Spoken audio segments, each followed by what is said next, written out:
This is the first medium, conductor, and it is the dielectric. We are discussing about conductor to dielectric by applying the second Maxwell's equation. See, this is the once again the Gaussian surface what I have considered for dielectric to dielectric, the same Gaussian surface I have considered. If you observe that I do not have any bottom, okay, why? Because it is a conductor, I do not have any component of E and D. If you observe the top, I have the electric flux density, and sides are also going to be cancelled due to the symmetry condition. By applying this second Maxwell's equation, then it is divided into top, bottom and side. Once again sides are going to be cancelled because of the symmetry, which is equal to charge enclosed. Now the equation will be like this. The charge enclosed can be written as rho s times del s. Now if you observe that top, we have the dn del s, dn dot del s, minus bottom we do not have anything because it is a conductor, 0 dot del s, which is equal to rho s dot del s, since symmetry is cancelled, sorry, sides are going to be cancelled due to symmetry. Then it can be written as dn del s is equal to rho s del s, del s gets cancelled. That means the normal component is going to be depend on the surface charge distribution. Is it clear? Then dn can be written as epsilon naught times epsilon or en is equal to rho s. This is the conductor to dielectric boundary conditions. Is it clear? Now the only difference between the conductor to dielectric and conductor to free space is, if you consider conductor to free space, okay, if you observe that the tangential components are 0, whether it may be a dielectric or free space. But if you observe conductor to free space, if you observe the normal components in free space, we know that epsilon r is equal to 1. That is the only difference present here. Now if you observe that, okay, now if you observe the conductor to free space dielectric, sorry, conductor to free space boundary conditions, we do not have any components. Free space, epsilon becomes epsilon naught, then once again conductor E bar is equal to D bar is equal to 0. See, for free space epsilon is equal to 1. Since from the previous boundary conditions, conductor to dielectric, that is the previous boundary conditions I have considered. Now therefore the boundary conditions of conductor to free space are, the tangential components remain same, but the normal components epsilon r is equal to 1, then it becomes epsilon naught times En is equal to rho s. This is the boundary conditions on electric fields. Okay, then coming back to the boundary conditions on magnetic fields, B bar and H bar, or you can also call it as boundary conditions on two different magnetic media or two different perfect dielectric magnetic media.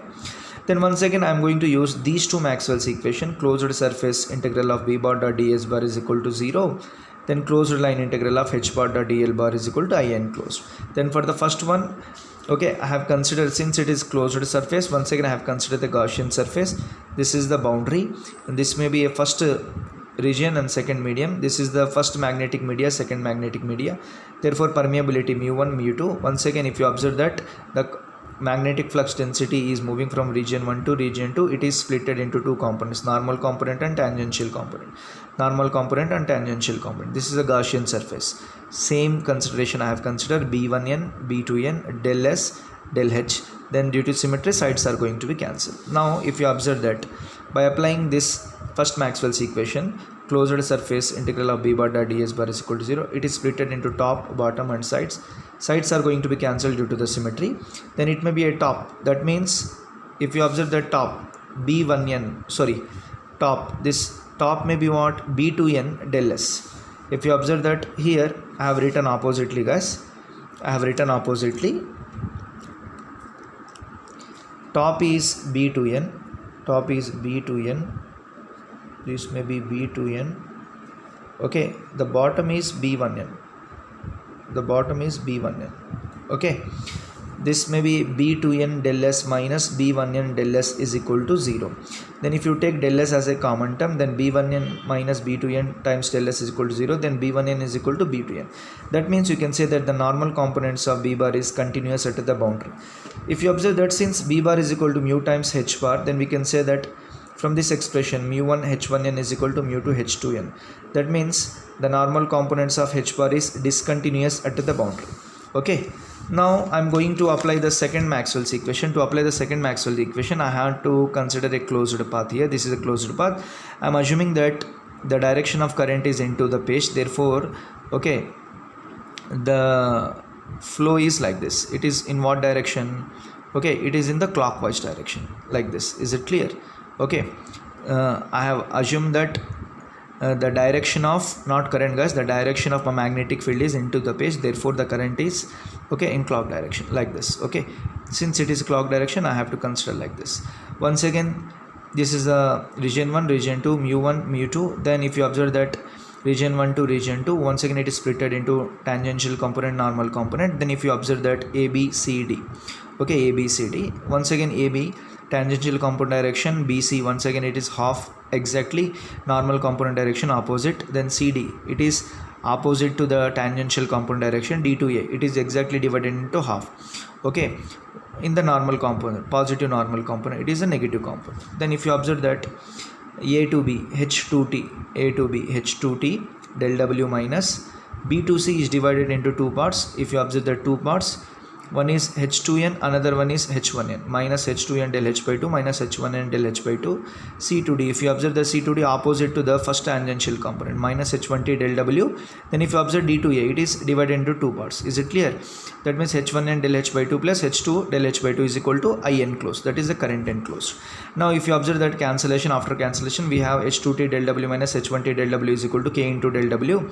Since del H tends to 0, the charge enclosed, since K is nothing but the current density, then I upon the meter, then ampere per meter, I required current enclosed, therefore I can send this. Since del H is equal to 0, I have considered del W, K into del W. Then del W gets cancelled, then this equal to H2t minus H1t is equal to K. Remember, this is a tangential component, H bar is also discontinuous. Is it clear? That this is the expression from region 1 to region 2. If it is from region 2 to region 1, then it becomes H1t minus H2t is equal to 0. Okay, if you want to write in the vector form, you can write in the vector form like this, just by multiplying it with the unit vector normal to the plane. Is it clear? Then it becomes K bar. Then the special cases, if boundary is free of current, that means if K bar is equal to 0 or K is equal to 0, that means there is no conductors, then this becomes 0. Then you can say that H1t is equal to H2t. Then tangential components of H bar is continuous at the boundary. Since after substituting the expression B bar is equal to mu into H, that means H is equal to B upon mu, then you can say that then tangential component B bar is discontinuous at the boundary. Then we are going to see the law of refraction. Same, this is a figure what we have considered for electric fields, but mu1 mu2, then this is a figure. Then once again I have considered the boundary conditions of magnetic fields. Then H1t is equal to H2t, then it can be written as sine form. Then normal components are written in the form of cos forms. Then by dividing these expressions, we have tan theta 1 by mu1 is equal to tan theta 2 by mu2. Therefore we can say that this is the law of refraction of the boundary, okay, for K bar is equal to 0 magnetic flux lines. Okay, now after completion of boundary conditions, the problems are sent to your mails guys from your CRs. Then this is a polarization concept. It is defined as the dipole moment per unit volume of the dielectric, or it is also defined as P bar is equal to electric susceptibility of dielectric times epsilon naught times into electric field intensity. The units are coulombs per meter square. This is the electric susceptibility of the dielectric. It can also be written as epsilon or minus 1. By substituting this and by evaluating in this way, you can have the expression. Then that means you can have the relationship between electric flux density, electric field intensity and polarization. Okay, then these are the problems.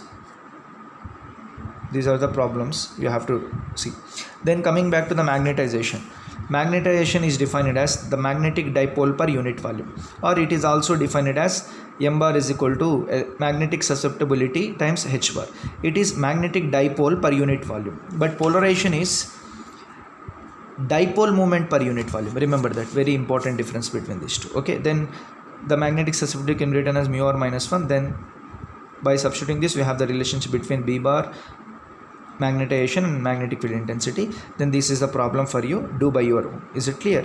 Okay, then if you observe that the total problems are already sent to CRs, I hope that they sent to your mails. Then the boundary condition problems are only the balance concept. Is it clear? Thank you very much, students. Have a nice day. Write the exam very well. Thank you very much.